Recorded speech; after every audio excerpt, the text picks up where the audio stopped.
روایات کے مطابق وہ حضرت آدم علیہ السلام کے زمانے سے حضرت موسیٰ علیہ السلام کے زمانے تک زندہ رہا، اور پھر حضرت موسیٰ علیہ السلام نے ایک جنگ میں اس سرکش شخص کو موت کے گھاٹ اتار دیا۔ واقعہ کچھ یوں ہے کہ جب بنی اسرائیل کو فرعونیوں سے نجات ملی اور فرعون دریائے نیل میں غرق ہو گیا، تو اللہ تبارک و تعالی جل شانہ نے حضرت موسیٰ علیہ السلام سے یہ وعدہ کیا کہ شام کی مقدس سرزمین بنی اسرائیل کو دی جائے گی۔ اس وقت وہاں ظالم و جابر کنانی لوگ آباد تھے، لہذا اللہ تعالیٰ نے حکم دیا کہ ان ظالم و جابر لوگوں سے جنگ کرو اور انہیں وہاں سے نکال باہر کرو۔ اللہ تبارک و تعالیٰ نے موسیٰ علیہ السلام کے ساتھ فتح کا بھی وعدہ فرمایا تھا۔ حضرت موسیٰ پر حکم نازل ہوا کہ بنی اسرائیل کے 12 قبیلوں سے 12 لوگوں کو چنا جائے اور ان کو قبیلوں کا سردار منتخب کیا جائے۔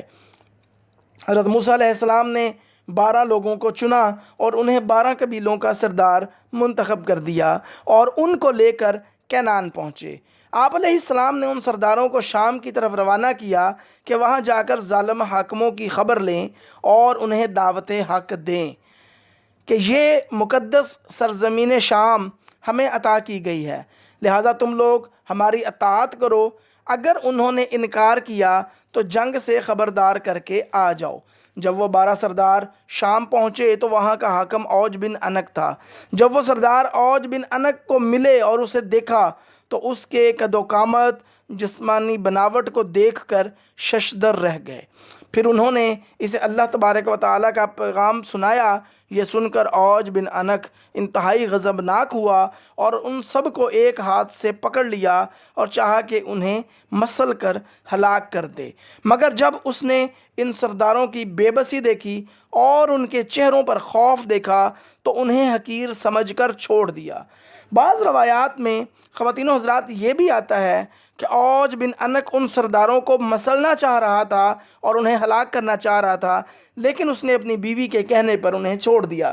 جب وہ سردار اپنی قوم میں واپس آئے تو حضرت موسیٰ علیہ السلام سے وہاں کا حال بیان کیا اور یہ بھی بتایا کہ وہاں کے پھل کتنے بڑے بڑے ہیں۔ انار کا ایک دانہ ایک آدمی کا پیٹ بھرنے کے لیے کافی ہے۔ اس پر موسیٰ علیہ السلام نے ان تمام سرداروں سے کہا کہ تم قوم کے پاس ملک شام کی خوبیاں بیان کرنا اور دشمن کی طاقت و قوت بیان نہ کرنا، لیکن پیغمبر اسلام کے حکم پر صرف 2 افراد یعنی حضرت یوشع اور کالوت بن قتادہ ہی قائم رہ سکے۔ باقی تمام سرداروں نے ملک شام میں بسنے والے افراد کی طاقت و قوت کا حال قوم بنی اسرائیل کو سنایا، جس پر بنی اسرائیل والے ڈر گئے۔ بنی اسرائیل نے چاہا کہ وہ جہاد پر نہ جائیں۔ حضرت موسیٰ علیہ السلام نے ان کو سمجھایا بجھایا کہ اے لوگو، تم مت گھبراؤ کہ میرے اللہ نے میرے ساتھ فتح و نصرت کا وعدہ کیا ہے، میں تمہیں ان کافروں پر فتح دوں گا۔ دوسری طرف بنی اسرائیل نے حضرت موسیٰ علیہ السلام سے کہا کہ اے موسیٰ، وہاں بے شک ایک زبردست قوم آباد ہے، ہم وہاں ہرگز نہیں جائیں گے یہاں تک کہ وہ وہاں سے نکل جائیں۔ یوشع بن نوح اور کالوت بن قتادہ نے بھی اپنی قوم کو ترغیب دی کہ وہ اللہ پر یقین رکھیں اور حملہ کریں۔ اس پر وہ کہنے لگے کہ اے موسیٰ، تو اور تیرا رب دونوں جا کر ان سے لڑو، ہم تو یہیں بیٹھے رہیں گے۔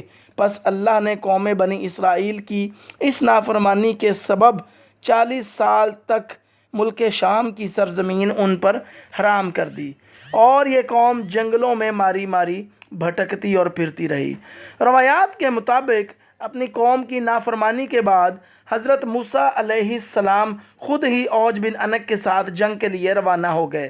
جب اوج بن انک نے انہیں دیکھا تو چاہا کہ مسل دے اور کہا کہ تو ہی اپنی قوم کا وہ سردار ہے، یعنی تو ہی قوم بنی اسرائیل کا وہ سردار ہے جس نے فرعون کو دریائے نیل میں ڈبویا تھا اور غرق کر دیا تھا اور ہلاک کر دیا تھا۔ پھر اس نے حضرت موسیٰ علیہ السلام پر حملہ کیا۔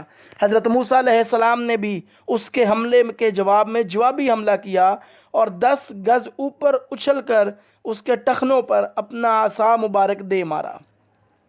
یہ ضرب اتنی شدید اور کاری تھی کہ اوج بن انک جیسا پہاڑ کی ساخت کا شخص وہیں گر کر مر گیا۔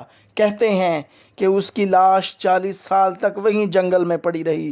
اس عرصہ میں اس کے جسم کا گوشت گل سڑ گیا اور صرف اس کا ڈھانچہ باقی رہ گیا۔ جب حضرت موسیٰ علیہ السلام اور حضرت ہارون علیہ السلام جہاد سے سرخرو ہو کر واپس لوٹے تو اس کے ڈھانچے کو اٹھا کر دریا نیل پر رکھ دیا، اور ایک عرصہ تک وہ ڈھانچہ دریا نیل پر پل کا کام سر انجام دیتا رہا۔